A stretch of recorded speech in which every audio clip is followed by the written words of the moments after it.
ने एक और बार ऐसा अवसर दिया हमें कि हम इस प्रकार से जूम के माध्यम से दतिया की कलीसिया के साथ में और सभी लोग जो इस प्लेटफॉर्म के माध्यम से अलग अलग स्थानों से जुड़ पाए हैं उनके साथ में इस प्रकार की एक संगति करने पा रहे हैं। उसके लिए परमेश्वर का धन्यवाद देते हैं, दतिया की कलीसिया के लिए और राजेंद्र भैया के लिए मैं खासकर आभारी हूं कि आपने एक और बार इस प्रकार का अवसर दिया।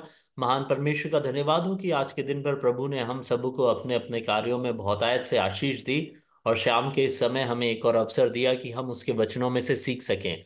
हमारा परमेश्वर जो है अपने किए हुए वायदों को अपने अपने जीवनों में पूरा करने वाला परमेश्वर है। जो वायदा या उद्देश्य जो आपके जीवन में परमेश्वर का है उसे वो निरंतर पूरा करते रहता है। हर रोज हम उसकी महिमाओं का फल, हम उसकी कृपा का, उसके अनुग्रह का फल दिन प्रतिदिन अपने जीवनों में अनुभव करते हुए जीवित रह पाते हैं। और उन अनुभवों को जब अपने जीवनों में हम विचारते हैं तो हमारा हृदय धन्यवाद से भर जाता है।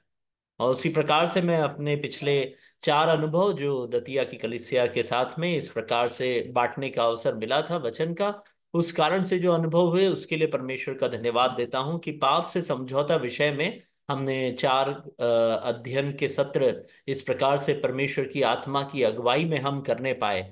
और जो पाप से समझौता वाला जो विषय था उस विषय में मुख्य बात जो यह है कि कर्म हमारा है, वो पाप से समझौता नहीं करने का जो प्रयास है या पाप करने की जो आदत है उससे छुटकारा प्राप्त करके पाप नहीं करने की आदत जो डालनी है, या अभिलाषा जब गर्भवती होकर पाप को जन्म देती है उस समय अभिलाषा को रोकना, या पाप अगर जन्म ले जाए तो उस पाप को बढ़ने से रोकना और परमेश्वर की पवित्रता में जीवन जीना, यह सब कर्म जो है, यह सब काम जो है मनुष्य को हमें स्वयं करना है। यानी मुझे और आपको अपने प्रयास से अपने अपने मसीही जीवन में इन कार्यों को करना है।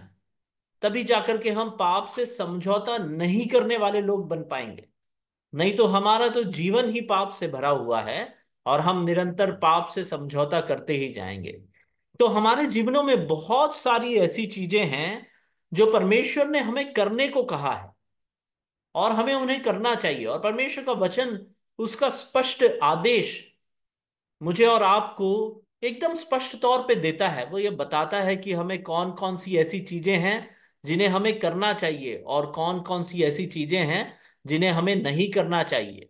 तो जो चीजें हमें करना चाहिए, जो चीजें हमें नहीं करना चाहिए, उन पर ध्यान लगाए बगैर मनुष्य की एक आदत होती है कि वो सारी चीजें करता है जो उसे करना अच्छा लगता है, परमेश्वर की इच्छा को जाने बगैर, परमेश्वर की इच्छा से मेल रखे बगैर, और कई बार तो परमेश्वर की इच्छा को जान लेने के बावजूद भी उस इच्छा से मेल न रखते हुए मनुष्य अपनी इच्छा करता है और बहुतायत से करता है। मैं और आप अपने अपने जीवनों में उन कार्यों को करते हैं। तो आज का जो विषय है वो पाप से समझौता, 4 भागों में हमने उसका अध्ययन कर लिया। हम उस अध्ययन को न बढ़ाते हुए हम आज का जो अध्ययन कर रहे हैं वो है परमेश्वर को करने दो। Let the Lord do. मेरे और आपके जीवन में बहुत सी ऐसी चीजें हैं जिन्हें करने का अवसर, बहुत सी चीजें मेरे और आपके जीवन में ऐसी है जिन्हें करने का अवसर हमें परमेश्वर को देना होगा। पर हम उस अवसर को परमेश्वर को दिए बगैर स्वयं ही उस अवसर को करने की कोशिश करने लग जाते हैं, अपने अनुभव के द्वारा, अपनी क्रियाओं के द्वारा, स्वयं पर होने वाले आत्मविश्वास के द्वारा हम बहुत सारी चीजें खुद से करने का प्रयास करने लगते हैं। मैं शुरुआत में आपसे कह रहा था कि परमेश्वर की इच्छा से मेल रखने वाली चीजों को करना या परमेश्वर की इच्छा को जानना, यह सब मेरे और आपके जीवन में बहुत आवश्यक है। मत्ती रचित सुसमाचार, उसका 7वां अध्याय और 21वां वचन, जिसे जो भी कोई भी एक भाई पढ़ने में अगुवाई करेगा। मत्ती रचित सुसमाचार 7वां अध्याय और 21वां वचन। जो मुझसे हे प्रभु कहता है, उनमें से हर एक स्वर्ग के राज में प्रवेश ना करेगा, परंतु वही जो मेरे स्वर्गीय पिता की इच्छा पर चलता है। देखिए ये वचन, धन्यवाद बहन इस वचन के लिए। इस वचन में स्पष्ट तौर पे किसके द्वारा कहा गया वचन है? प्रभु यीशु मसीह के द्वारा कहा गया वचन है। किसी और ने इसकी जानकारी दे रहा हो या किसी ने सुना और कह रहा हो, ऐसा वाला नहीं है। पर परमेश्वर के मुंह से, प्रभु के मुंह से आए हुए शब्द है, वो मेरे और आपके लिए है, जिसमें कि प्रभु यह कहता है कि जो मुझसे हे प्रभु कहता हो। हम में से हर एक इस भाग में आते हैं। हम अपने परमेश्वर को रोज हे प्रभु कह के दिन भर पुकारते रहते हैं। बहुत हम दिखाते हैं कि हम उस पर बहुत अत्यधिक निर्भर हैं, और हम उससे आशीषें मांगते रहते हैं। हम चाहते हैं कि वो हमारी झोली जो है आशीषों से भर दे। सांसारिक झोली, आत्मिक झोली, सारी चीजें आशीषों से भर दे। इसका प्रयास मैं और आप निरंतर करते रहते हैं, और परमेश्वर के सम्मुख हमेशा हे प्रभु, हे स्वामी, ऐसा उसे संबोधन करते हैं। कलीसिया में जब हम होते हैं तो खासकर और भी अधिक हम अपना उसके प्रति वफादारी दिखाते हैं।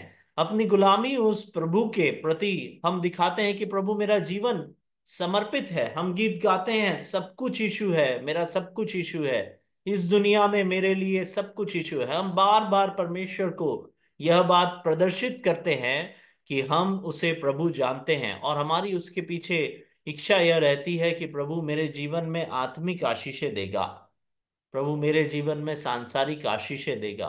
और इसीलिए हम परमेश्वर की आज्ञा का पालन करते हुए उसे प्रभु जान करके हमेशा प्रभु प्रभु कहते हैं। पर परमेश्वर यह कहते हैं, प्रभु यीशु मसीह ये कहते हैं कि सिर्फ प्रभु प्रभु कहना काफी नहीं है। कह रहे हैं जो मुझसे हे प्रभु कहता है, उनमें से हर एक स्वर्ग के राज्य में प्रवेश न करेगा। उसका अर्थ यह है कि मैं और आप सिर्फ उसे प्रभु मान लेने से या प्रभु प्रभु उसे कहने मात्र से हम स्वर्ग के राज्य में प्रवेश नहीं कर पाएंगे। परंतु कौन प्रवेश कर पाएगा? वहां लिखा है, परंतु वही जो मेरे स्वर्गीय पिता की इच्छा पर चलता है। मेरे और आपके जीवन में यह जरूरी है कि हम परमेश्वर की इच्छा पर चलने वाले बने। सिर्फ उसे हे प्रभु तो कहना ही है।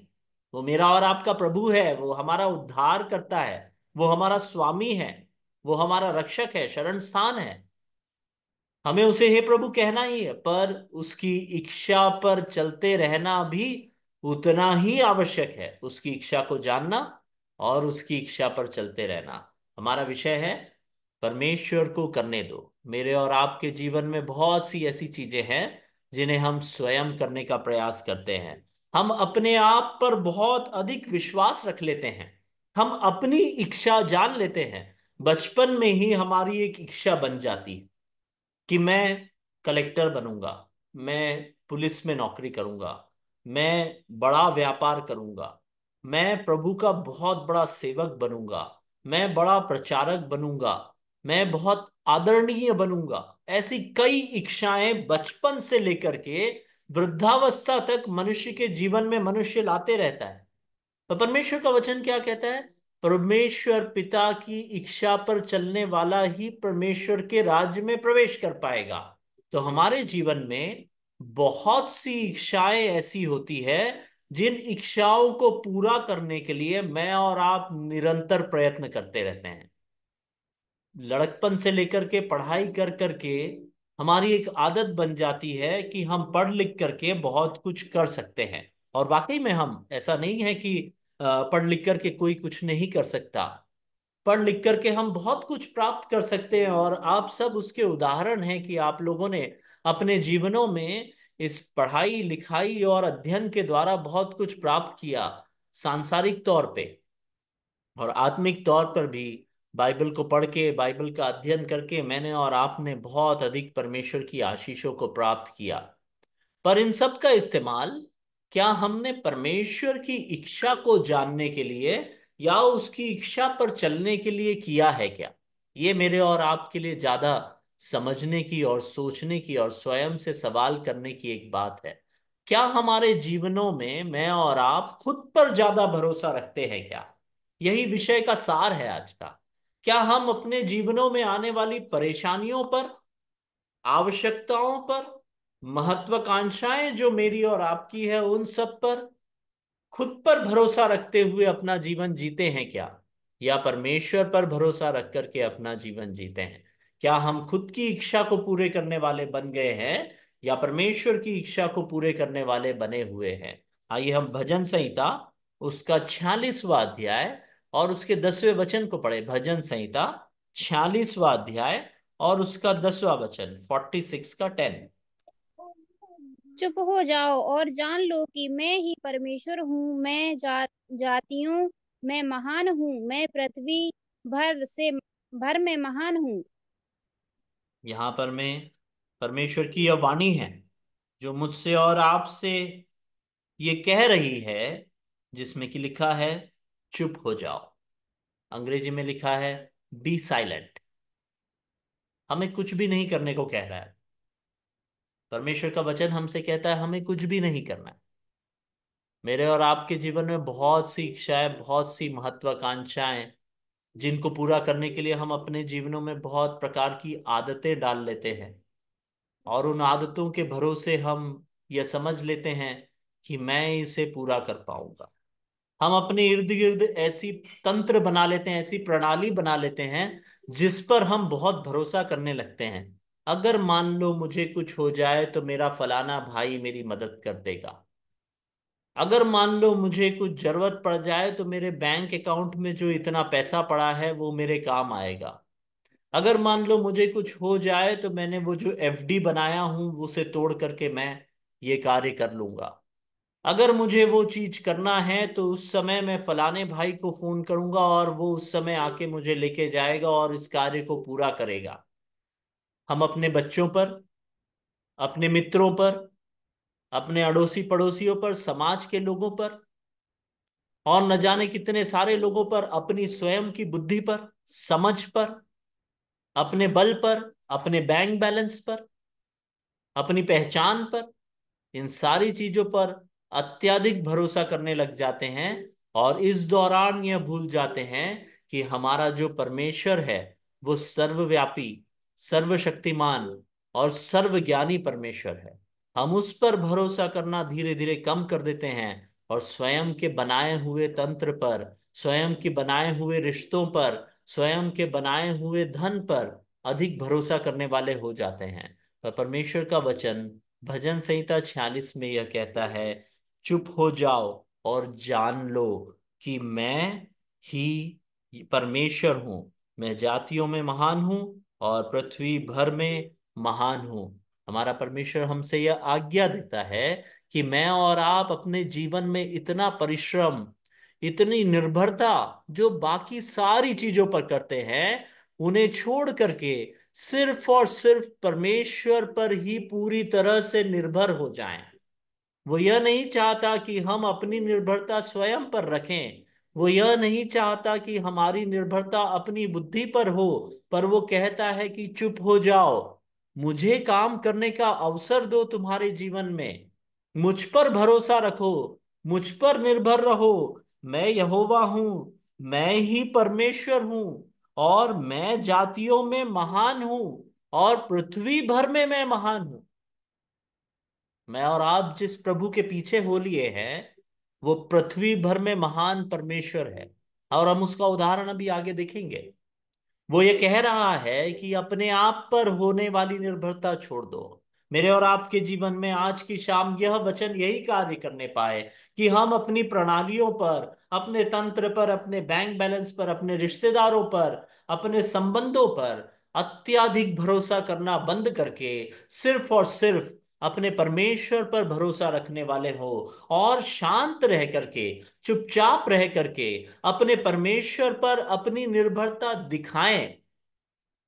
क्योंकि अगर हम पढ़ेंगे तो इब्रानियों की पत्री में ऐसा लिखा है कि वो हमारे मनों को और हमारी आवश्यकताओं को जानता है। इब्रानियों की पत्री 4 अध्याय और उसका वचन 13। इब्रानियों की पत्री 4 अध्याय और उसका वचन 13।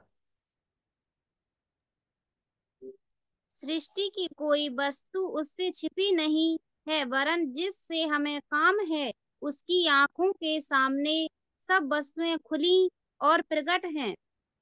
सृष्टि की कोई भी वस्तु, तो फिर विश्वासी क्यों नहीं? हम जो विश्वासी है, मेरा और आपका हृदय, हमारी आवश्यकताएं, हमारी परेशानियां, मेरे और आपके प्रार्थना के विषय, आपके घर में वो जो कमी है, आपके अंदर वो जो बीमारी है, आपके अंदर जो वो पाप है, आपके अंदर जो वो बोझ है, ये सारी चीजें परमेश्वर से छिपी नहीं है। वहां लिखा है सृष्टि की कोई भी वस्तु उससे छिपी नहीं है, वरन जिससे हमें काम है, मेरा और आपका परमेश्वर जिससे हमें काम है वही काम को पूरा कर सकता है। कोई मनुष्य, आप स्वयं, मैं खुद कुछ भी नहीं कर सकता। पर वो जिससे हमें काम है, उसकी आंखों के सामने सब वस्तुएं खुली और प्रकट है। कितने गंभीर बात है, कितनी भय की बात है, और वहीं कितने आनंद की भी यह बात है कि मेरे और आपके जीवन की सारी आवश्यकताएं, सारे बोझ, सब कुछ उसके सामने जिससे हमें काम है, उसके सामने खुली और प्रकट है। इससे अधिक खुशी की बात क्या होगी?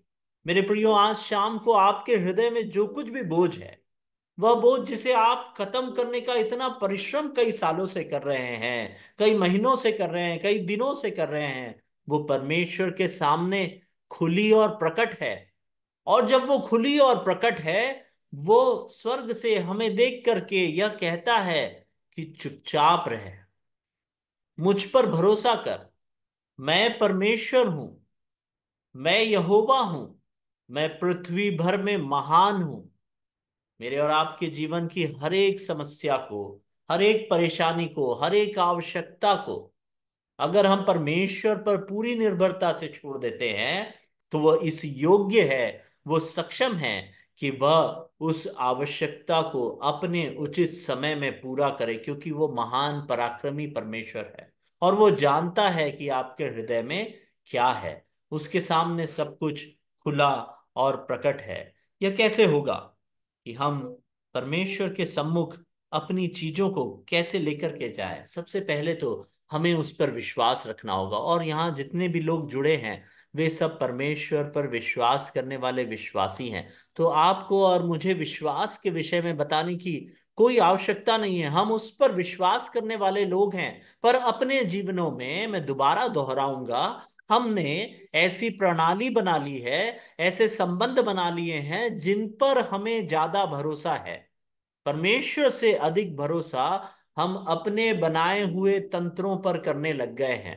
पर परमेश्वर हमसे यह कहता है 46 के 10 में कि चुप हो जा और मुझ पर भरोसा रख, क्योंकि मैं परमेश्वर हूं, मैं यहोवा हूं, सारी पृथ्वी पर मैं ही महान हूं। तो हमें अपने जीवनों में एक बदलाव लाना है।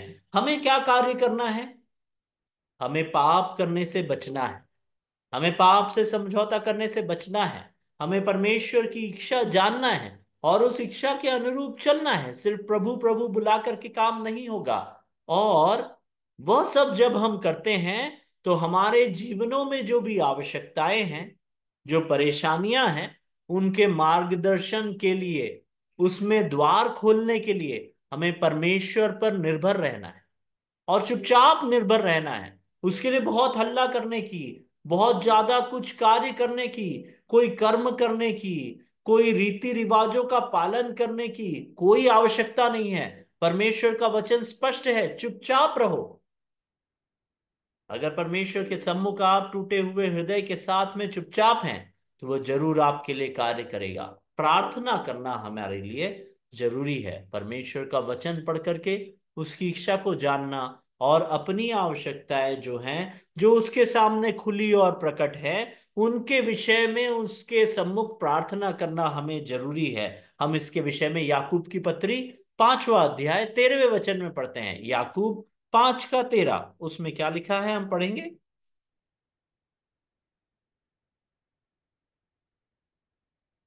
यदि यदि, तुम में हाँ कोई जी, दुखी है तो वह प्रार्थना करे, यदि आनंदित है तो। धन्यवाद। बस वहीं तक है। यहां पर में लिखा है, याकूब की पत्री 5वां अध्याय 13वें वचन के शुरुआती भाग में लिखा है, यदि तुम में कोई दुखी है तो वह प्रार्थना करे। परमेश्वर के वचन में आज्ञा है, अगर दुखी है तो प्रार्थना करिए। तो हम अक्सर यही करते हैं। हमने इस वचन को, परमेश्वर के वचन के कई आज्ञाओं को हमने नजरअंदाज कर दिया अपने जीवन में। पर हर विश्वासी एक वचन जिसे नजरअंदाज नहीं करता और पूरी रीति से, पूरे मन से पालन करता है, वो ये वाला वचन है, जब भी तुम दुखी हो तब परमेश्वर से प्रार्थना करो। मैं और आप और सारे विश्वासी इस संसार भर के जो वाकई में प्रभु को अपना योग्य परमेश्वर मानते हैं, उस योग्य मानते हैं कि वह उसका उद्धार कर सकता है, हर एक जन इसका पूरी रीति से पालन करता है। वो चाहे छोटा दुख हो चाहे बड़ा दुख हो, तुरंत प्रभु के पास जाता है और प्रार्थना करता है। क्या यही परमेश्वर का वचन हमें सिखाता है कि जब दुखी हो तभी प्रार्थना करो? नहीं, परमेश्वर का वचन सिर्फ यह नहीं कहता कि सिर्फ दुखी रहते समय ही प्रार्थना करो।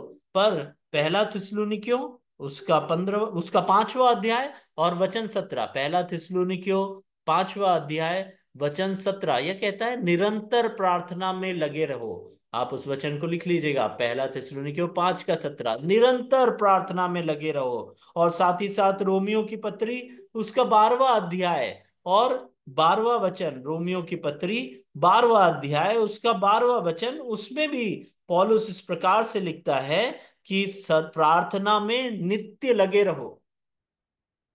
तिमुथियुस की पत्री में भी वो लिखता है कि मैं लगातार प्रार्थना करता रहता। तो हमें परमेश्वर के विश्वासी होने के नाते सिर्फ यही आज्ञा नहीं है कि हम दुखी हो तब प्रार्थना करें, पर दुखी हो तो जरूर प्रार्थना करिए, परमेश्वर के सम्मुख अपने दुखों को प्रकट करिए, उससे मांगिए, वो बहुत आवश्यक है। पर उसके अलावा यह जरूरी है कि हमें हर समय प्रार्थना करना चाहिए। परमेश्वर का वचन स्पष्ट है, हम अगर चुपचाप रह करके परमेश्वर को कार्य करने देना चाहते हैं मेरे और आपके जीवन में, अगर हम चाहते हैं कि हमारा प्रभु हमारे जीवनों में कार्य करे, तो मेरे और आपके लिए बहुत ही आवश्यक है कि हम निरंतर प्रार्थना में लगे रहे। जैसा कि पहला थिस्सलुनीकियों 5 के 17 में लिखा हुआ है और रोमी 12 के 12 में लिखा हुआ है। मेरा और आपके जीवन में इस कार्य को कर पाना बहुत कठिन है, निरंतर प्रार्थना में लगे रहना। उसके लिए एक प्रार्थना वाला हृदय होना जरूरी है। एक अंकल हैं, अंकल जो हैं चेन्नई के हैं, सैमुअल अंकल। वो एक बार इस प्रकार से प्रचार कर रहे थे, तो उनके उस प्रचार का अनुवाद मैंने किया था। उससे मैंने इस बात को सीखा, वो एक रो करके प्रार्थना करने के लिए लोगों को प्रोत्साहित करते हैं। उनकी उम्र हो गई है करीब, मेरे ख्याल से 75-78 साल के होंगे। और अंकल की आदत है कि वो रो करके प्रार्थना करते हैं, हर चीज के लिए रो के प्रार्थना करते हैं। आप छोटी से छोटी अपनी आवश्यकता बताइए, वो उसके लिए रो कर घुटनों में आकर के प्रार्थना करते हैं। राजेंद्र भाई उनको बहुत अच्छी तरह से जानते हैं। अंकल के ही एक प्रचार के दौरान मैंने इस अनुवाद को किया था, और उसमें एक उदाहरण जो पापिनी स्त्री का दिए थे उन्होंने, उसी में से मैं अभी और भी बांटूंगा, परमेश्वर की आत्मा की अगर अगुवाई रही तो। और उनके द्वारा मैंने इस बात को सीखा, जब अनुवाद में कर रहा था तो मेरे जीवन में इस बात की शिक्षा मिली। मैं प्रार्थना में बहुत पीछे हूँ, मैं अपने जीवन में प्रार्थना में बहुत पीछे हूँ। मैं परमेश्वर पर निर्भर जरूर हूँ, पर क्या मालूम क्यों शायद मैं अपनी निर्भरता परमेश्वर पर प्रकट नहीं कर पा रहा। और विश्वास पूरा है कि मेरे जीवन की आवश्यकताओं को परमेश्वर जरूर पूरा करेगा। मेरे जीवन में जो प्रश्न चिन्ह हैं उन्हें परमेश्वर जरूर मिटाएगा, उत्तर देगा, यह सब कुछ विश्वास है। पर प्रार्थना जो क्रिया है, उस क्रिया को करने के बजाय स्वयं पर भरोसा रख के अपनी बनाई हुई प्रणालियों से हर प्रकार की समस्याओं का समाधान निकालना मेरी आदत हो गई थी। और यह आदत मेरे में बहुत है, और इस आदत के कारण वो जब अनुवाद मैंने किया तो मेरे जीवन में उस अनुवाद के द्वारा मैंने इस बात को सीखा। परमेश्वर की आत्मा ने मुझे अंकल के माध्यम से उस बात को सिखाया कि हमें निर्भर पूरी रीति से परमेश्वर पर ही रहना है और उसी को कार्य करने का अवसर देना है। और इसीलिए इस बात का अध्ययन करते समय मुझे ये वचन मिले कि निरंतर प्रार्थना हमें करना है, निरंतर प्रार्थना हमें करना है। उनके जीवन में वो निरंतर प्रार्थना करते हैं, मेरे और आपके जीवन में हम उस करने की आदत को डाल सकते हैं। उसके लिए एक हृदय, प्रार्थना का हृदय होना, हर चीज के लिए प्रार्थना का हृदय होना, चुपचाप परमेश्वर से प्रार्थना करने की इच्छा होना, किसी को दर्शाने की आवश्यकता नहीं कि आपके जीवन में प्रार्थना के विषय क्या हैं। बहुत से ऐसे लोग हैं जिन्होंने अपनी प्रार्थना की डायरियां बना ली हैं, उसमें बहुत सारे विश्वासियों के प्रार्थना विषय वो लिखते जाते हैं। जहां भी व्हाट्सएप में अलग माध्यमों से, दूसरों से, फोन के माध्यम से, जानकारी के माध्यम से वो विषय मिलते जाते हैं, वे लिखते जाते हैं, स्वयं के प्रार्थना के विषय, अन्य विश्वासियों के प्रार्थना विषय, ऐसे अनजान लोगों के प्रार्थना के विषय, उन सब के बारे में वो लिखते हैं और निरंतर घुटनों में बैठ करके प्रार्थना करते हैं। आज मैं और आप जो परमेश्वर के सम्मुख पहुंच पाए हैं, आज मैं और आप इस सच्चे सुसमाचार को जान करके अपने जीवनों में एक अनंत जीवन का अनुभव जो कर पाए हैं, वो सिर्फ और सिर्फ इसीलिए हुआ है कि किसी न किसी ने आपके लिए घुटनों में बैठ करके प्रार्थना किया है। और उस प्रार्थना के प्रतिफल के तौर पे, फल के तौर पे, आप परमेश्वर को जान पाए, आपका उद्धार हो पाया। और उसी प्रकार से वे लोग आज भी आपके लिए घुटनों में बैठ करके प्रार्थना कर रहे हैं। हमारे लिए यह जरूरी है कि हम निरंतर प्रार्थना में लगे रहें। और किन बातों के लिए हम प्रार्थना करें, उसके बारे में भी एक वचन पढ़ के मैं आगे बढ़ूंगा। फिलिपियों की पत्री चौथा अध्याय छठवां वचन, फिलिपियों की पत्री चौथा अध्याय छठवां वचन, वो यह बताता है कि हमें किन विषयों पे प्रार्थना करना चाहिए। किसी भी बात की चिंता मत करो, परंतु हर एक बात में तुम्हारे निवेदन, प्रार्थना और विनती के द्वारा धन्यवाद के साथ परमेश्वर के सम्मुख उपस्थित किए जाएं। यहाँ प्रार्थना की प्रक्रिया बताई गई है, मैं उसमें नहीं जाना चाहता। पर यहाँ पर मैं एक चीज जो लिखा है वो यह है, हर एक बात में तुम्हारे निवेदन, प्रार्थना और विनती के द्वारा धन्यवाद के साथ परमेश्वर के सम्मुख उपस्थित किए जाए। इसमें जोर देने की बात यह है, हर एक बात में। मुझे और आपको हर एक बात के लिए प्रार्थना करना है, सिर्फ दुख के लिए नहीं, सिर्फ सुख के लिए नहीं, पर हर एक बात के लिए प्रार्थना करना है। मैंने आपको अभी एक उदाहरण दिया, बहुत से लोग हैं जो अनजान लोगों के लिए प्रार्थना कर रहे हैं। क्या आप लोग अपनी कलीसिया में दूसरे भाई बहनों के लिए प्रार्थना कर रहे हैं क्या? दूसरे भाई बहनों के जीवन में आने वाली समस्याओं के लिए प्रार्थना कर रहे हैं क्या? कलीसिया में क्या कोई ऐसा भाई और बहन है क्या जो पीछे होते जा रहा है विश्वास में? उसकी विश्वास की दृढ़ता का बोझ क्या आपके हृदय में है क्या? और क्या आप उसे परमेश्वर के सम्मुख रख रहे हैं क्या? देखिए, मेरे और आपके जीवन में हम स्वयं के लिए प्रार्थना तो बहुत करते हैं, पर यहाँ परमेश्वर का वचन कहता है निरंतर प्रार्थना में लगे रहो और हर एक बात में प्रार्थना करो। मेरे और आपके जीवन में इस आदत को डालना बहुत जरूरी है कि हम हर एक बात के लिए प्रार्थना करें। हम अपने परिवार के लिए प्रार्थना करें, अपने बच्चों के लिए, अपने पति के लिए, पत्नी के लिए हम प्रार्थना करें। हम अपने माता पिता के लिए प्रार्थना करें।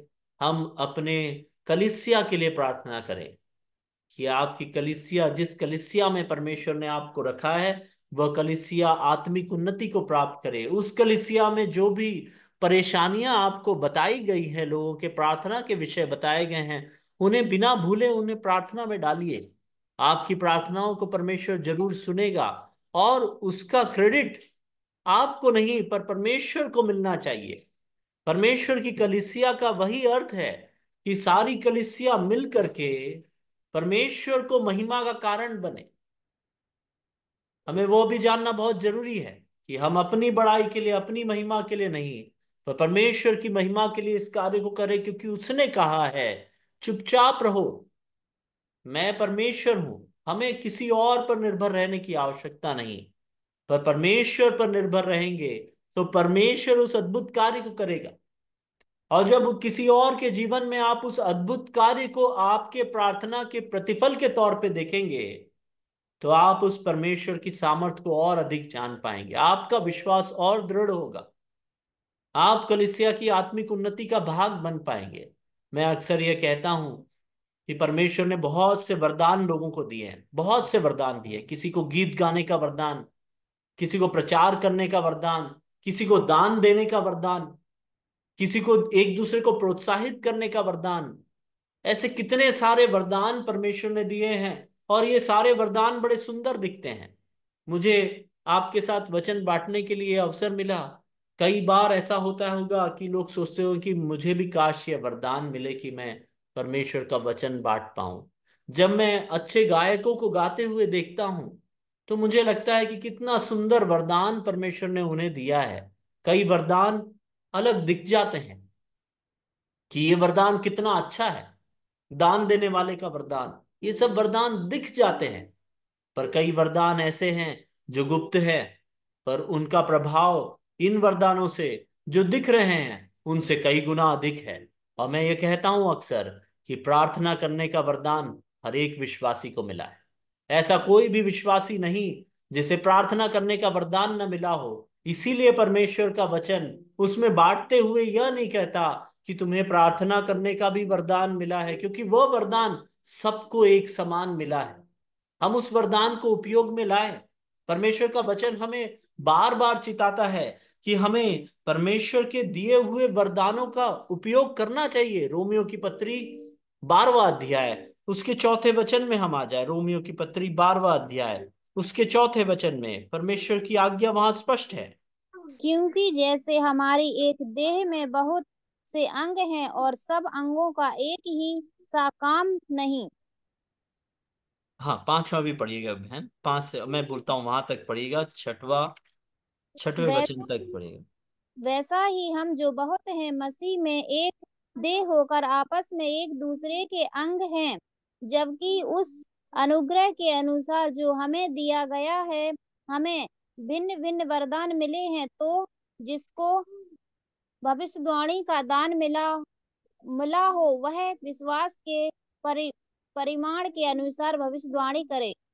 देखिए वहां पर में 6वां वचन कहता है अनुग्रह के अनुसार हमें भिन्न भिन्न वरदान दिए गए हैं। और आगे के वचनों में अलग अलग वरदान बता करके ये कहा गया है कि उन वरदानों का हमें उपयोग करना चाहिए। हम पहला तिमुथियुस उसके चौथे अध्याय में आ जाए। पहला तिमुथियुस उसका चौथा अध्याय 12 से लेकर 16 तक के पदों को पढ़ेंगे। पहला तिमुथियुस चौथा अध्याय 12 से 16 तक।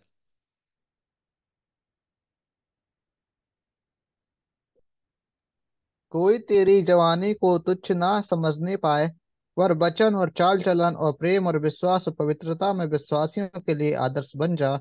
जब तक मैंने आऊं तब तक पढ़ने और उपदेश और सिखाने में लौलीन रहे। उस वरदान से जो तुझ में है और भविष्यवाणी के द्वारा प्राचीनों के हाथ रखते समय तुझे मिला था, निश्चिंत ना रहे, उन बातों को सोचता रहे और इन्हीं में अपना ध्यान लगाए रहे, ताकि तेरी उन्नति सब पर प्रकट हो। अपनी और अपने उपदेश की चौकसी रख, इन बातों पर स्थिर रहे, क्योंकि यदि ऐसा करता रहेगा तो तू अपने और अपने सुनने वालों के लिए भी उद्धार का कारण होगा। देखिए यहाँ पर मैं पौलुस तिमुथियुस को वही बात बता रहा है जो रोमियो की पत्री 12वें अध्याय में कहा था कि भिन्न भिन्न वरदान लोगों को दिए गए हैं, और उन वरदानों को परमेश्वर की कलीसिया की आत्मिक उन्नति के लिए और परमेश्वर की महिमा के लिए उपयोग में लाना जरूरी है। और यहां पर मैं तिमुथियुस को भी वो कह रहा है उस वरदान को जो तुझे मिला है उसके विषय में निश्चिंत न रहे। 15वें वचन में वो लिखा है जो वरदान जो तुझ में है और भविष्यवाणी के द्वारा प्राचीनों के हाथ रखते समय तुझे मिला था, निश्चिंत मत रहे। मेरे और आपके लिए भी परमेश्वर की यही आज्ञा है कि जो वरदान परमेश्वर ने मुझे और आपको दिया है उस वरदान के विषय में हम निश्चिंत न रहें, उस वरदान को हम दरकिनार न कर दें, उस वरदान को हम उपयोग में लाए, ताकि उस उपयोग में लाने के द्वारा यहां पर में जैसा लिखा है कि ताकि तेरी उन्नति सब पर प्रकट हो।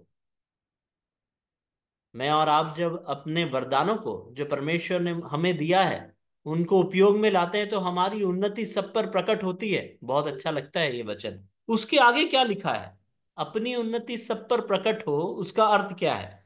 वहां लिखा है अपनी और अपने उपदेश की चौकसी रख, इन बातों में अगर तू स्थिर रहेगा तो क्या होगा, तो तू अपने और अपने सुनने वालों के लिए भी उद्धार का कारण होगा। मैं और आप अपने जीवन में दिए हुए वरदानों का उपयोग जब करने लगेंगे उससे हमारी तो उन्नति होगी, पर हमारी उन्नति से अधिक क्या है, परमेश्वर की कलीसिया की उन्नति होगी। अपने और अपने सुनने वालों के लिए हम उद्धार का कारण बन पाएंगे। हम परमेश्वर की महिमा को प्रदर्शन करने वाले बन पाएंगे। और यही आज्ञा है, अपनी उन्नति मात्र नहीं, पर अपने साथ साथ अपनी कलीसिया, अपने सुनने वाले, अपने साथ के लोग, पूरे समुदाय की उन्नति, आत्मिक उन्नति, वो बहुत आवश्यक है। इसीलिए मुझे और आपको सबको एक वरदान जो मिला है वो है प्रार्थना करने का वरदान। उस वरदान को निरंतर उपयोग में लाए और इसे गंभीरता से ले, क्योंकि वो वरदान ऐसा वरदान है जो सबके पास है, हम उसे उपयोग में सही ढंग से नहीं ला पाते। घुटनों में अगर हम जाएं तो ऐसे बहुत से उदाहरण हैं कि परमेश्वर ने बहुत लोगों के जीवन में अद्भुत कार्य किया। मुझे बताने की आवश्यकता नहीं, आप जो हर एक जन सुन रहा है उन सबको मालूम है कि उनके जीवनों में प्रार्थना का फल क्या रहा है। जब आप प्रार्थना पूर्वक परमेश्वर पर निर्भर हो गए, जब आप प्रार्थना पूर्वक परमेश्वर की बाट जो होने लगे कि वह इस प्रार्थना का उत्तर देगा, तो परमेश्वर ने बहुत से अद्भुत कार्य मेरे जीवन में किए, बहुत से अद्भुत कार्य आपके में से हर एक के जीवन में किए होंगे। मैं इस बात को मानता हूं और ये हम सब की गवाही है कि परमेश्वर प्रार्थनाओं का उत्तर देने वाला परमेश्वर है। उसे कार्य करने का अवसर हमें देना होगा, प्रभु को अपने जीवनों में कार्य करने का अवसर हमें देना होगा। अपनी विनती, निवेदन, प्रार्थना सब बातों में उसके सम्मुख धन्यवाद के साथ पेश करिए, तो वह आपकी प्रार्थनाओं का, विनती का, निवेदन का अपने उचित समय में योग्यता के अनुसार आपको जरूर उत्तर देगा। वो कहता है तुम्हारी आवश्यकताओं को, हमसे अक्सर यह गलती हो जाती है कि हम अपनी आवश्यकताओं को नहीं पर अपने लोभ को, वहां वचन है नीड, परमेश्वर हमारी आवश्यकताओं को पूरा करता है। He can fulfil our all our needs, वो हमारी हर एक आवश्यकता को पूरा कर सकता है, ऐसा परमेश्वर का वचन है। हम उस वचन में नहीं जाएंगे, पर हमारे समझने के लिए यह जरूरी है कि हम, परमेश्वर हमारी हर एक आवश्यकता को पूरा कर सकता है। He will not fulfil all our greed, he will fulfil all our need. वो हमारी हर एक आवश्यकता को पूरा करेगा, हमारी हर एक अभिलाषा को पूरा वो नहीं करेगा, क्योंकि मेरे और आपके जीवन में उसका उद्देश्य क्या है, वो उसके संबंधित जो भी आवश्यकता है उसे वो जरूर पूरा करेगा। पर मेरी और आपकी अभिलाषा जो उसकी इच्छा से मेल नहीं खाती, उस प्रार्थना का उत्तर कभी भी नहीं मिलेगा।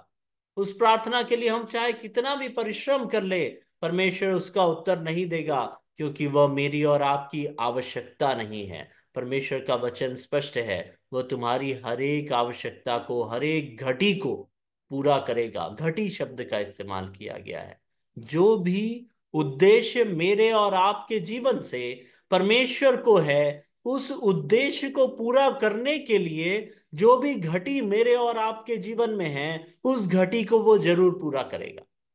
पर मेरी और आपकी कई अभिलाषाएं हैं जो परमेश्वर के उस उद्देश्य से, उसकी इच्छा से मेल नहीं खाती, उन्हें वो कभी भी पूरा नहीं करेगा। इस बात से हम सबको सहमति मानना पड़ेगा और हमें वैसा जीवन जीना पड़ेगा कि हम परमेश्वर की इच्छा के अनुरूप हम कर पाए। ऐसे बहुत से उदाहरण परमेश्वर के वचन में है। हम सबसे पहले लोग प्रार्थना कब करने लग गए, इसके बारे में भी एक बात पढ़ लेते हैं। उत्पत्ति की किताब चौथा अध्याय 26वां वचन।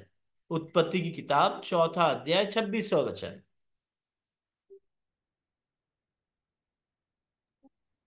सेत के भी एक पुत्र उत्पन्न हुआ और उसने उसका नाम एनोश रखा। उसी समय से लोग यहोवा से प्रार्थना करने लगे। देखिए वो समय काल वहां पर में दिया हुआ है कि उस समय काल से, एनोश के जन्म के समय काल से वहां पर में लोग प्रार्थना करने लग गए। हमारे बीच में भी भाई एनोश है ना। तो उस समय काल से लोग प्रार्थना करने लग गए। इस प्रकार उसके बाद, इस घटना के बाद हम बहुत सारी ऐसी घटनाएं देखते हैं जहां लोगों ने परमेश्वर से प्रार्थना किया और उन्हें प्रार्थना का उत्तर मिला। अब्राहम के विषय में हम जानते हैं, हागार की प्रार्थना के विषय में हम जानते हैं, मूसा ने परमेश्वर से प्रार्थना किया वो हम जानते हैं, सुलेमान ने, दाऊद ने, अय्यूब ने, एस्तेर ने, हिजकिय्याह ने, एज्रा ने, दानियेल ने, है ना। ऐसे कितने सारे उदाहरण हैं, बहुत सारे उदाहरण हैं जिनमें हम जा सकते हैं, पर हम उनमें नहीं जाएंगे। नए नियम में जब आ जाए तो हम पाते हैं प्रभु ने प्रार्थना किया। हमारा प्रभु परमेश्वर उसने प्रार्थना किया। वो हमारे लिए मार्गदर्शक है, वो हमारे लिए आदर्श है। उसने प्रार्थना किया। वह गेत्सेमनी में कहता है, मेरी नहीं प्रभु, पर तेरी इच्छा पूरी हो जाए। उसने उस कार्य को होने दिया, परमेश्वर की इच्छा को अपने मानुषिक जीवन में होने दिया। इसके कारण मेरा और आपका उद्धार का मार्ग तैयार हुआ। He allowed God to do His will। मैं और आप अपने जीवन में अपने परमेश्वर प्रभु से सीखे कि हम अपने जीवनों में परमेश्वर को कार्य करने दे, उस पर निर्भर रहे, ताकि उसकी इच्छा मेरे और आपके जीवनों से पूरी हो जाए। और हम नए नियम में कलीसिया को प्रार्थना करते हुए पाते हैं। अलग अलग समयों पे हम यह पढ़ते हैं कि कलीसिया प्रार्थना में लौलीन थी। हम पौलुस को प्रार्थना करते हुए पाते हैं। वो अपनी अलग अलग पत्रियों में लिखता है कि मैं तुम्हारे लिए प्रार्थना करता हूँ। और हम अन्य चेलों को प्रार्थना करते हुए पाते हैं। हम पत्रियों में यह भी पढ़ते हैं कि पवित्र आत्मा हमारे लिए कराहती है, प्रार्थना करती है, विनती करती है हमारे लिए। तो ऐसे कई उदाहरण हैं। पर आज हम एक उदाहरण में जाकर के अंत में समाप्त करेंगे। लूका रचित सुसमाचार 7वां अध्याय 36 से लेकर 50 तक के वचन है। हम सभी वचनों में नहीं जाएंगे, पर उसका अध्ययन करेंगे। वहां पर मैं पापिनी स्त्री के विषय में है। आप उस भाग को, अगर बाइबल आपके हाथ में है तो उसे खोल लीजिएगा। लूका रचित सुसमाचार 7वां अध्याय 36 से लेकर के 50 तक के वचन है। हम सब इस भाग को बहुत अच्छी तरह से जानते हैं। हम इस बात पे अध्ययन कर रहे हैं कि हमें परमेश्वर को अपने जीवन में कार्य करने का अवसर देना चाहिए। लेट द लॉर्ड डू, प्रभु को कार्य करने दो। और यहां पर मैं पापिनी स्त्री का जो जीवन है, पापिनी स्त्री के जीवन में और उसकी जो प्रार्थना है, उसमें हम यही उदाहरण पाते हैं। हम उसका अध्ययन करते हैं। तो उसमें 37 और 38वां वचन हम पढ़ेंगे। लूका रचित सुसमाचार 7 का वहां 37 और 38। वहां उस नगर की एक पापनी स्त्री, यह जानकर कि वह फरीसी के घर में भोजन करने बैठा है, संगमरमर के पात्र में इत्र लाई और उसके पांव के पास पीछे खड़े होकर रोती हुई उसके पांवों को आंसुओं से भिगोने और अपने सिर के बालों से पोंछने लगी और उसके पांव बार बार चूम कर उन पर इत्र मला। देखिए, यहां पर मैं पापिनी स्त्री के विषय में बताया गया है और उसकी प्रार्थना, प्रभु यीशु मसीह के साथ उसका एनकाउंटर जो है, उसका जो मिलन था प्रभु यीशु मसीह के साथ में, उसके विषय में यहां पर मैं बताया गया। और इसमें हमें सीखने की 3 बातें हैं। और उन तीनों बातों पे हम बहुत गंभीरता के साथ ध्यान दें, और उन तीनों बातों को हम अपने जीवनों में अपनाएं, ताकि हम पूरी तरह से अपने जीवनों में प्रभु को काम करने का अवसर देने वाले बने। और यहां पर में हम जो घटना है उसको हम सब जानते हैं। फरीसी था, उसने प्रभु को अपने घर में भोजन करने के लिए बुलाया। एक फरीसी था जिसने प्रभु को अपने घर में भोजन करने के लिए बुलाया। 36वें वचन में लिखा है, और प्रभु ने उसके उस नेवते को स्वीकार किया। निमंत्रण प्रभु को दिया गया था और प्रभु ने निमंत्रण स्वीकार करके उस घर में गया। पापिनी स्त्री को वहां जाने का कोई निमंत्रण नहीं मिला था, कोई भी निमंत्रण नहीं मिला था। और फिर भी वो वहां पर में हम उस पापिनी स्त्री को जाते हुए पाते हैं। सबसे पहली चीज जो हमें इस पापिनी स्त्री के जीवन से सीखना है, वो यह है कि वो परमेश्वर के सम्मुख कैसे पहुंचती है। हर अप्रोच टुवर्ड्स द गॉड, प्रभु के सम्मुख उसकी पहुंच किस प्रकार से है, उसको हम गौर करें। सबसे पहली चीज जो हम उसके बारे में जानते हैं, वह 37वें वचन के शुरुआत में लिखा हुआ है। 37 के वचन में शुरुआत में लिखा है, उस नगर की एक पापिनी स्त्री यह जानकर कि वह फरीसी के घर में भोजन करने बैठा है। वो प्रभु यीशु मसीह के बारे में जानती थी, उसने उसके बारे में सुना था। वो जानती थी कि वो अद्भुत कार्य करने वाला, चंगाई देने वाला परमेश्वर का ऐसा दास है, जिसके पास जाऊंगी तो शायद मुझे भी चंगाई मिल जाएगी। She knew the Lord. वो जानती थी कि परमेश्वर कौन है, वो प्रभु को जानती थी। मैं और आप भी उसी पापनी की स्त्री के समान प्रभु को जानने वाले लोग हैं। हम जानते हैं कि उसमें एक सामर्थ है। मैं और आप जानते हैं कि वो सर्वज्ञानी, सर्वव्यापी, सर्वशक्तिमान परमेश्वर है, और हमसे यह बात छुपी नहीं। वो पापिनी स्त्री भी प्रभु को और उसकी योग्यताओं को जानती थी। उसे पता चला कि प्रभु वहां पर में है। तो वो, जब उसे निमंत्रण नहीं भी दिया गया, दूसरी बात जो उससे सीखने की है, उसकी पहुंच के विषय में हम पढ़ रहे हैं कि किस प्रकार से वो प्रभु के करीब जाती है, किस प्रकार से हम प्रभु के करीब जाएं। तो हमारा हृदय इस पापिनी स्त्री के हृदय के समान होना चाहिए। अगर हम प्रभु के पास बहुत ही करीब जानना जाना चाहते हैं और उससे अपनी बातें कहना चाहते हैं और उससे हम उत्तर पाना चाहते हैं, अपने जीवनों में प्रभु को कार्य करने देना चाहते हैं, तो उसका तरीका इस पापिनी स्त्री के जीवन के तरीके से है। किस प्रकार से वो प्रभु के पास जाती है? सबसे पहला, वो जानती थी कि प्रभु में सामर्थ है। वो जानती थी कि यीशु नासरी कौन है, यीशु मसीह कौन है। और मैं और आप भी उसी प्रकार से जानते हैं कि हमारे प्रभु में क्या सामर्थ है, वह कौन है, वो हमारे जीवनों में क्या अद्भुत कार्य कर सकता है। ये पहली चीज पहुंच के विषय में। पहुंच के विषय में दूसरी चीज, उसे कोई निमंत्रण नहीं मिला। उसे कोई निमंत्रण नहीं मिला था। वो बिन बुलाए वहां चली गई। उसके लिए वहां कोई कुर्सी नहीं रखी गई थी, उसके लिए कोई थाली या मेज नहीं सजा हुआ था, फिर भी वो प्रभु के पास पहुंच गई। मेरे और आपके जीवनों में भी इसी प्रकार का हृदय हमें परमेश्वर के पास होना चाहिए कि हम अपने आप को उस पापिनी स्त्री के समान दीन कर दे, नम्र कर दे। प्रभु के सम्मुख जब हम जाए तो हम अपने ऊपर भरोसा रखने वाले नहीं, पर पूरी नम्रता और दीनता के साथ उसकी सामर्थ पर निर्भर रहने वाले बने। उसे कितनी निंदा सहनी पड़ी होगी ना। वहां सब लोग जानते थे कि वो एक पापिनी स्त्री है, और उस भीड़ में जो वहां पर में थी उनके बीच में वो घुस जाती, बिन बुलाए, बिना निमंत्रण के, तिरस्कार सहने के बावजूद भी। हम आगे के वचनों को अगर ध्यान से पढ़ेंगे तो वहां वो फरीसी कहता है कि ये कैसी स्त्री है और ये कैसे इसके पांव पे पड़ी है। कितना उसे लोग तुच्छ जानते थे, उसके बाद भी बड़ी दीनता के साथ में वो परमेश्वर के सम्मुख पहुंच जाती है। मुझे और आपको अपने हृदयों को नम्र और दीन करना हो। हमने बहुत सी प्रणालियां अपनी बना ली है, कुछ लोगों ने बैंक बैलेंस बना लिए, कुछ लोगों ने संबंध बना लिए। उसके कारण हमने अपने हृदयों को कठोर कर लिया। हमने अपने आप को बहुत बड़ा पद अपने ही मनों में दे दिया। अपने आप को हम बहुत सामर्थी समझने लगे। हमारे हृदयों में दीनता की कमी आ गई।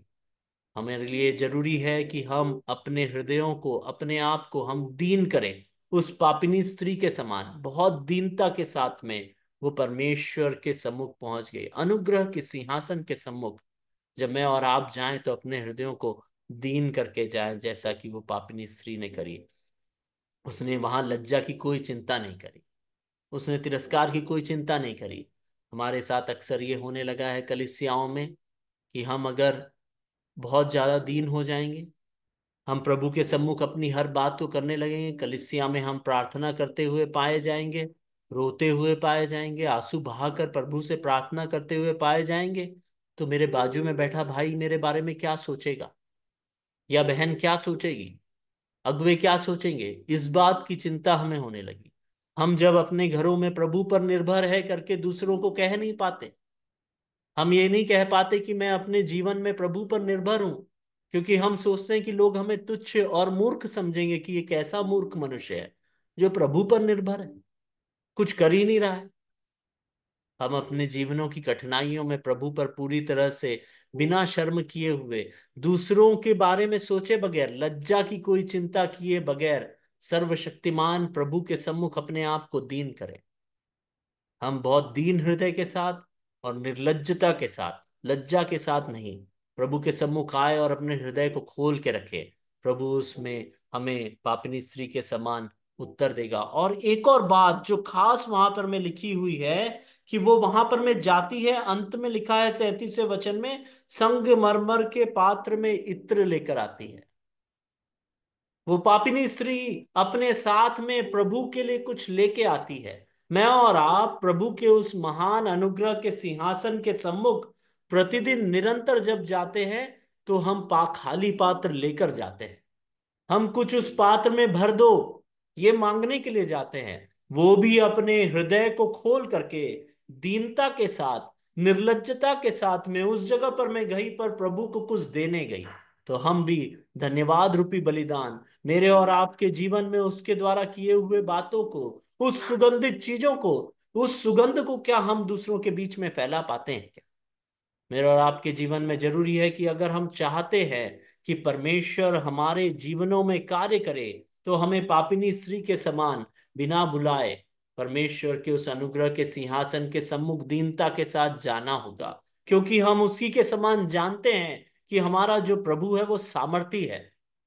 और दूसरी बात हमें उस पहुंच के विषय में यह है कि हमें दूसरों की चिंता न करते हुए अपने स्वामी के सम्मुख एक स्वामी का जो संबंध है, उस संबंध के साथ में निर्लज्जता के साथ में अपने हृदय को खोल करके उसके सम्मुख रखना चाहिए। और हम उसके सम्मुख कुछ भेंट लेकर के जाए, सिर्फ मांगने वाले नहीं पर प्रभु को देने वाले बने। वो आपके हृदय को जानता है। हमने इब्रानियों की पत्री 4 अध्याय 13वें वचन में पढ़ लिया, आप भेंट लेकर के भी गए हैं तो भी प्रभु जानता है कि आपको किस चीज की घटी है, वो तुम्हारी हर एक घटी को पूरा करेगा।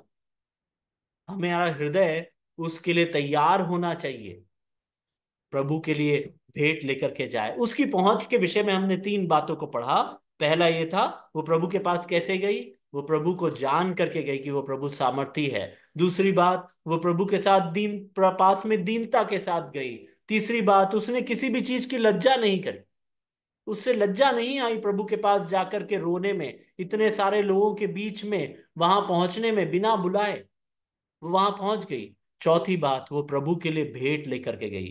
तो एक बात हमने उससे सीखे, उसमें 4 भाग थे। फिर उसकी प्रक्रिया, किस प्रकार से वो प्रार्थना करती है, उसको हम पढ़ेंगे, जो कि 38वें वचन में अभी भाई ने पढ़ा था। मैं उसे दोहराता हूं। उसके पाँवों के पास पीछे खड़ी होकर रोती हुई उसके पाँव को आंसुओं से भिगोने और अपने सिर के बालों से पोंछने लगी, और उसके पाँव बार बार चूम कर उस पर इत्र मला। ये अपने आप में बहुत सारी चीजें यहाँ पर मैं हमारे अध्ययन की है, पर हम उसमें समय न बिताएं। पर इसके अलावा प्रक्रिया, प्रार्थना की प्रक्रिया, अभी तक के वो प्रभु के सम्मुख कैसे पहुंची, उसके 4 बातों को हमने पढ़ा। पर पहुंचने के बाद उसने जो किया वो उससे भी अद्भुत है।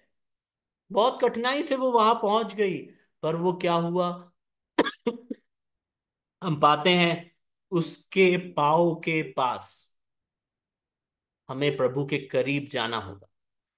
मुझे और आपको परमेश्वर के करीब आना होगा।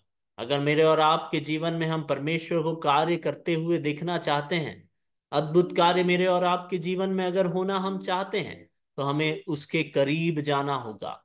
हम स्वयं पर भरोसा जब करने लगते हैं, तो हम धीरे धीरे धीरे परमेश्वर से दूर होने लग जाते हैं।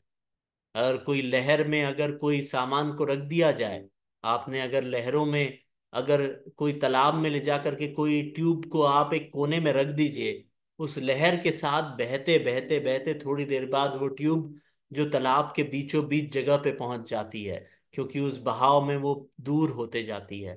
ठीक उसी प्रकार से अपने जीवनों की बहाव में हम परमेश्वर से काफी दूर होते जा रहे हैं, उस पर निर्भरता कम करते जा रहे हैं, अपने आप पर, अपने बैंक बैलेंस पर, हॉस्पिटल पर, इंश्योरेंस पर, अन्य व्यवस्थाओं पर हम अधिक भरोसा करने वाले हो गए। ये सब कुछ जरूरी है, ये सारी चीजें जरूरी है, पर हमारा भरोसा और निर्भरता सिर्फ और सिर्फ परमेश्वर पर होना चाहिए। हमें परमेश्वर के करीब जाना होगा।